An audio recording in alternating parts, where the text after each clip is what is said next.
This video is for educational purpose. Everything you will listen in this video is taken from internet or any book or any documentary, which is available for public.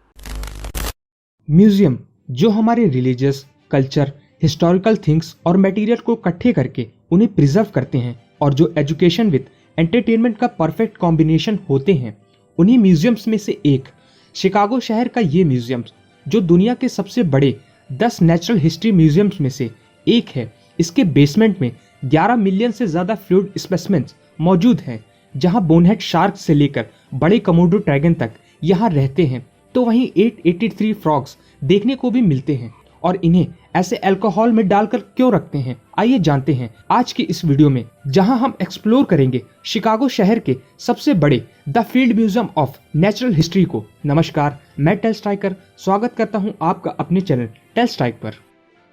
America के एक राज्य Illinois में Chicago शहर के पास FMNH यानी the field museum of natural history मौजूद है, जिसे द फील्ड म्यूजियम भी कहते हैं। 4,80,000 स्क्वायर फीट से भी ज्यादा जगह में बना हुआ ये म्यूजियम दुनिया के सबसे बड़े 10 नेचुरल हिस्ट्री म्यूजियम्स में से एक है। जैसा कि इसके नाम से ही पता चलता है, ये एक नेचुरल हिस्ट्री म्यूजियम है। ये अद्भुत म्यूजियम अपने dramatic architecture, incredible dinosaur skeleton और लाखों करोड़ों स्पेसिमेंस के लिए पॉपुलर है। लेकिन इस म्यूजियम के अंदर मोस्टली स्पेसिमेंस देखने को नहीं मिलते, क्योंकि ज्यादातर स्पेसिमेंस इस म्यूजियम के नीचे बेसमेंट में मौजूद हैं। इस म्यूजियम के बेसमेंट में किसी भी आम आदमी के दिल को दहला देने वाली चीजें देखने को मिलती हैं। इसके बेसमेंट में 11 मिलियन से ज्यादा फ्लूइड स्पेसिमेंस को रखा गया है, जिसे वैज्ञानिकों ने अनुसंधान के लिए इकट्ठा करके रखा हुआ है और जिन्हें इस तरह से स्टोर किया गया है जिससे इनके शेप और DNA समय के साथ साथ खराब ना हो। ये जगह किसी भी साइंटिस्ट और रिसर्चर्स के लिए लाइब्रेरी से कम नहीं है। बेसिकली ये इन्हें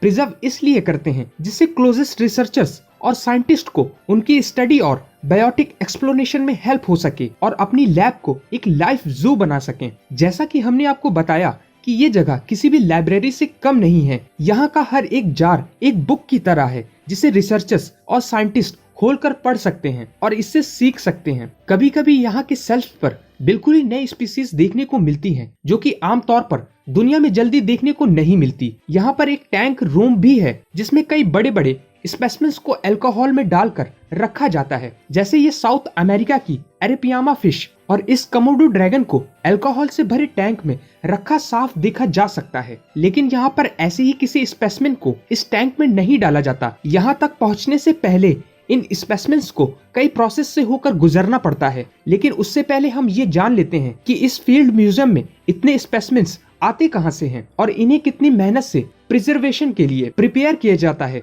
जिससे वो सालों साल तक बिना किसी प्रॉब्लम के प्रिजर्व रह सकते हैं। तो हम आपको बता दें कि फील्ड म्यूजियम अपने स्पेसिमेंस को 2 तरीकों से प्राप्त करता है, जो कि पहला है डोनेशन और दूसरा है कभी कभी रिसर्चर्स बाहर जाकर स्नेक जैसे स्पेसिमेंस को पकड़ते हैं, जिन्हें पकड़कर सारा की लैब में लाया जाता है। सारा एक असिस्टेंट कर्टर ऑफ हेप्टोलॉजिस्ट हैं। सारा अपनी की गई रिसर्च से ये बताती हैं कि बदलते समय की मार की वजह से इन स्पीसीज ने खुद को किस तरह से बदल लिया है और क्या क्या बदलाव इनमें हो रहे हैं। स्पेसिमेंस को प्रिजर्व करने के लिए जो पहली चीज वो हर एक स्पेसिमेंस के साथ करती हैं, वो है उनका DNA लेना। और ये किसी भी स्पेसिमेन को सालों साल तक प्रिजर्व करने से पहले उठाया जाने वाला बिल्कुल ही नया कदम है, क्योंकि असल में 90s में DNA का यूज नहीं किया जाता था। ये काम थोड़ा मुश्किल जरूर है, लेकिन नामुमकिन नहीं। हालांकि ये काम किसी भी फ्रेश स्पेसिमेन से उसके टिश्यू सैंपल लेने जितना आसान होता है। बजाय किसी प्रिजर्व स्पेसिमेन के DNA सैंपल को कलेक्ट करने के लिए सीजर्स और फोर्सेप्स का इस्तेमाल किया जाता है। पहले इन्हें बर्न करके सैनिटाइज किया जाता है, जिससे इक्विपमेंट्स में किसी भी तरह का बैक्टीरिया या किसी और स्पेसिमेंस का DNA रिमूव किया जा सके। और ऐसा इसलिए करना जरूरी होता है जिससे एक अच्छा DNA सैंपल प्राप्त हो सके। सारा बड़ी ही सावधानी से इस स्नेक का सैंपल लेती हैं। एक अच्छा DNA सैंपल को कलेक्ट करने के लिए जो सबसे अच्छा टिश्यू माना जाता है वो है स्पीसीज का लीवर, क्योंकि ये बड़ी ही आसानी से डिसॉल्व हो जाता है। सैंपल को कलेक्ट करने के बाद उस पर स्पीसीज की इंफॉर्मेशन मेंशन कर दी जाती है और सैंपल को बड़ी ही सावधानी से एक बार फिर चेक करने के बाद नाइट्रोजन लिक्विड से भरे टैंक में रख दिया जाता है, जहां इस सैंपल को लाखों DNA सैंपल में शामिल कर दिया जाता है। DNA सैंपल को कलेक्ट करने के बाद अब बारी आती है फॉर्मेलिन की। ये लिक्विड टिश्यू को प्रिजर्व करने के लिए और स्पेसिमेन को सालों साल तक फ्रीज करने के लिए यूज किया जाता है। फॉर्मेलिन को इंजेक्ट करने से पहले सारा को इस बात का ध्यान रखना होता है कि उन्हें अभी कौन सी इंफॉर्मेशन चाहिए और आने वाले समय में शोधकर्ताओं को कौन सी इंफॉर्मेशन की नीड हो सकती है, जैसे कि ये स्नेक मेल है या फीमेल। इसके बाद स्पेसिमेन को एक परफेक्ट शेप दे दिया जाता है जिसमें वो सालों साल तक फ्रीज रहेंगे। इसके बाद लास्ट में लिक्विड में भीगी हुई पेपर टॉवल की मदद से इस स्पेसिमेन को कवर कर दिया जाता है, जिससे वो कुछ दिनों बाद दिए गए पर्टिकुलर शेप में सेट हो जाता है और ये स्नेक किसी आर्टिफिशियल रबर स्नेक की तरह दिखाई देने लगता है। बड़े एनिमल्स को ज्यादा फॉर्मेलिन डोज की आवश्यकता होती है, जैसे ये कैटफिश जिस पर क्लैप काम कर रहे हैं। फॉर्मेलिन की कितनी मात्रा देना है ये ज्यादातर एक्सपीरियंस और फील्ड पर डिपेंड करता है, क्योंकि अगर इसे बहुत ही कम मात्रा में इंजेक्ट किया जाए तो स्पेसिमेन्स खराब होने लगेंगे, मींस वो सड़ने लगते हैं और बहुत ही फ्लॉपी होने लगते हैं। और अगर इसे बहुत ही ज्यादा मात्रा में इंजेक्ट किया जाए तो स्पेसिमेन्स फूल कर फट जाएंगे किसी बॉम्ब की तरह, जैसे इस कैटफिश के साथ हुआ जिसमें बहुत ही कम मात्रा में फॉर्मेलिन को इंजेक्ट किया गया था। स्पेसिमेन्स अपने शेप और साइज में सही है या नहीं एक बार कंफर्म हो जाने के बाद क्लैप को अगर लगता है कि ये परफेक्ट नहीं है तो वो उसे एक बार फिर से फॉर्मेलिन से भरे टैंक में कई दिनों के लिए रख देते हैं और ऊपर से इसे किसी कपड़े की मदद से कवर कर देते हैं, जिससे इसका कोई भी पार्ट बाहर ना आए और वो अच्छी तरह से इस लिक्विड में पड़ी रहे। फॉर्मेलिन का प्रोसेस खत्म होने के बाद अब टीम एक लंबे समय तक स्पेसिमेन को प्रिजर्व करने के लिए अल्कोहल बाथ की ओर रुख करती है। जैसे ये कमोडो ड्रैगन अल्कोहल से भरे टैंक में रखा हुआ साफ देखा जा सकता है और इसे अल्कोहल में इसलिए रखा जाता है क्योंकि अल्कोहल फॉर्मेलिन के कंपैरिजन में कम टॉक्सिक होता है, इसलिए ये लंबे समय तक शोधकर्ताओं के लिए स्पेसिमेन्स को सेव करके रखता है और इनमें समय के साथ साथ बहुत ज्यादा बदलाव भी नहीं आते, बस ये डिस्कलर हो जाते हैं। ये डिस्कलर इसलिए भी हो जाते हैं क्योंकि इस एथेनॉल में पड़े होने के कारण स्पेसिमेन्स में जो डायबरीज, फैटी ऑयल और उनके ऊपर जो बैक्टीरिया होते हैं वो निकल जाते हैं, जिसकी वजह से ये डिस्कलर हो जाते हैं। ज्यादातर फ्लूइड में पड़े स्पेसिमेन्स को वैसे ही रखने की कोशिश की जाती है जैसे वो अपनी असल लाइफ में हुआ करते थे, बट लेकिन कुछ केसेस में कई स्पेसिमेन्स के टिश्यूज और मसल्स को अलग कर दिया जाता है और उनकी बोन्स और स्केलेटन को कलर करके माइक्रोस्कोप्स के नीचे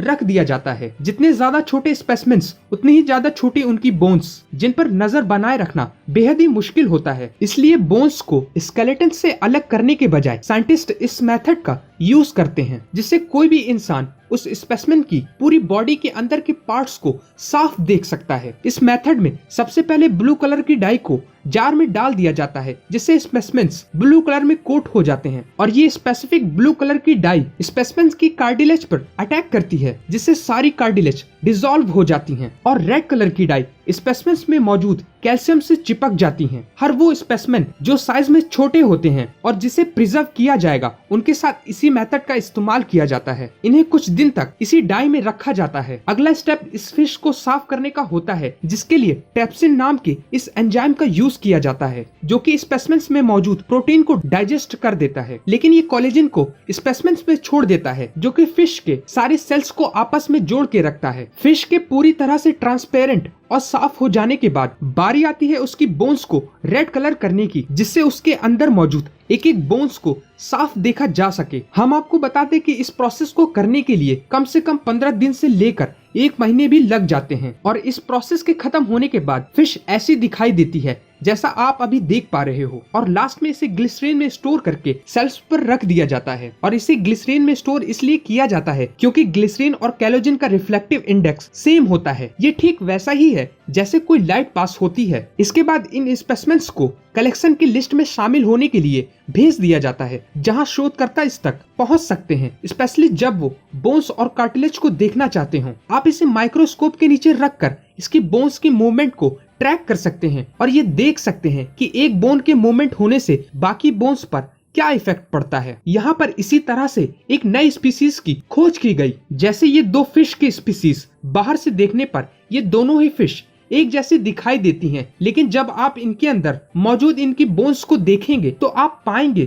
कि इन दोनों ही स्पीसीज की बोन्स में डिफरेंस को साफ देखा जा सकता है। इस जगह पर इतनी ज्यादा स्पीसीज हैं कि कई ऐसी नई स्पीसीज जो सेल्स पर सालों साल तक छुपी रहती हैं। जैसे ये स्पाइडर टेल्ड हॉर्न्ड वाइपर, जिसे 1960 में कलेक्ट किया गया था। उस समय शोधकर्ताओं का ये मानना था कि ये एक नई वाइपर स्नेक की प्रजाति हो सकती है, लेकिन असल में बाद में लोग इसे किसी तरह का पैरासाइट या ट्यूमर मानने लगे। इसी के चलते 2000 दशक की शुरुआत में कुछ हेरेप्टोलॉजिस्ट की टीम ने जब इस पर स्टडी किया तो उन्होंने कहा कि क्या आप जानते हैं कि ये एक बिल्कुल ही नई तरह की स्पीसीज है, लेकिन इस तरह की स्पीसीज तभी हेल्पफुल है जब आप इसके ही जैसी एक और ढूंढ सकें। इसी के साथ यहाँ पर कई तरह के फिशेस के वेरिएंट्स भी मौजूद हैं, जिस पर उनके जार के बाहर उनका सारा डाटा मौजूद है, जिससे शोधकर्ताओं को ये भी पता चलता है कि इस स्पेसिमेन को आखिरी बार कब और कहां देखा गया था। इसके अलावा यहाँ पर कई तरह के फ्रॉग्स के वेरिएंट्स भी मौजूद हैं और हर एक फ्रॉग्स पर ठीक वैसे ही आईडी टैग लगा होता है। शोधकर्ताओं को किसी भी स्पेसिफिक फ्रॉग को ढूंढना हो तो वो उस पर लगे टैग की मदद से उसे आसानी से ढूंढ सकते हैं। इन फ्रॉग्स को एक समय अलग अलग जार में करके रखा जाता था और ये सभी फ्रॉग्स यहाँ पर अलग अलग जगह से और अलग अलग लोगों के द्वारा यहाँ पर लाए गए हैं, लेकिन अब यहाँ पर जगह की कमी के कारण इन्हें एक साथ रख दिया गया है और जगह की कमी की समस्या से छुटकारा पाना आसान नहीं है, क्योंकि अब इन्हें ऐसे ही कहीं भी नहीं रख सकते। और ऐसा इसलिए क्योंकि इनमें जितने भी ओल्ड स्पेसिमेंस हैं वो बहुत ही वैल्यूएबल हैं। यहाँ पर सबसे पुराना स्पेसिमेन एम्फीबियन कलेक्शन का रेप्टाइल है, जिसे 1838 में कलेक्ट किया गया था। आई होप आपको आज की इस वीडियो में कुछ नया एक्सप्लोर करने को मिला होगा और हमेशा की तरह आप उतना ही प्यार देंगे। हमें अपनी राय कमेंट्स में जरूर बताएं। अब वक्त आ गया है आपसे अलविदा लेने का। मैं आपसे मिलता हूँ जल्दी नेक्स्ट वीडियो में। जय हिंद।